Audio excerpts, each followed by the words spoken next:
Bonjour. Certains se demandent peut-être comment une démarche de communication douce, bienveillante, comme la méthode Accès, peut donner de bons résultats dans le cas d'une demande d'attention exprimée, disons, pas tout à fait dans les normes de la courtoisie que l'on désire. Ce court vidéo va nous donner 3 raisons qui illustrent l'efficacité de cette approche. Ceux qui désirent recevoir la fiche accès, la demande d'attention, vous pouvez me transcrire votre adresse courriel sur cette page par message et je vous l'enverrai avec plaisir. Je m'appelle Rosine Deschênes, auteure, conférencière, consultante en petite enfance et créatrice de la méthode Accès. Alors, première raison, eh bien, elle est inclue dans la première proposition d'accès, l'accueil.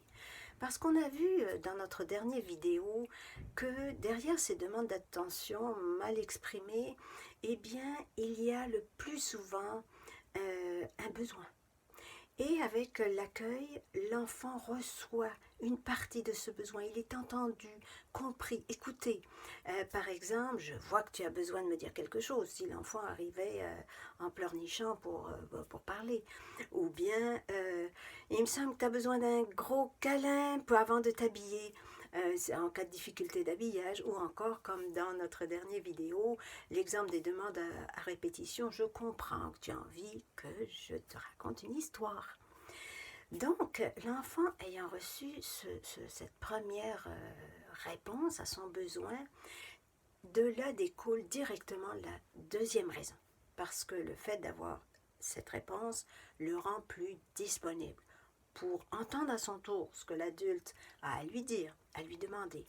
Alors ça peut être, quand on a quelque chose à dire, on peut venir le dire.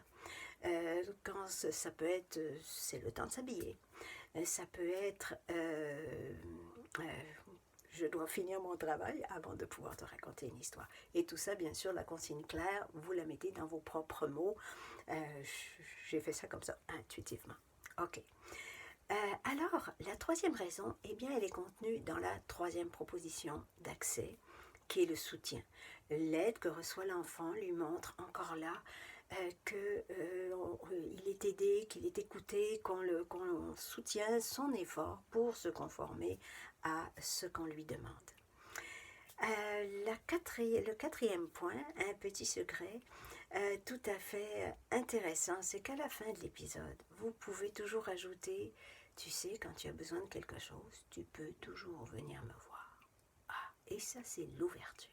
L'ouverture à quoi? À ce que j'appelle votre disponibilité de cœur. Et l'enfant, repartant avec ça, ça va faire son chemin et ça va vous aider à lui apprendre petit à petit à demander, à exprimer ses besoins de la bonne façon. Alors, je vous remercie de m'avoir accompagné tout au long du mois de mars autour de ce sujet du besoin d'attention de nos petits.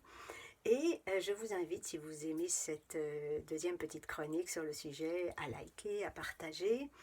Et je vous invite au mois d'avril à un prochain sujet qui sera la phase d'affirmation. Encore beaucoup de plaisir avec la méthode Accès. Et n'oublions pas qu'en éducation, être bienveillant, c'est gagnant.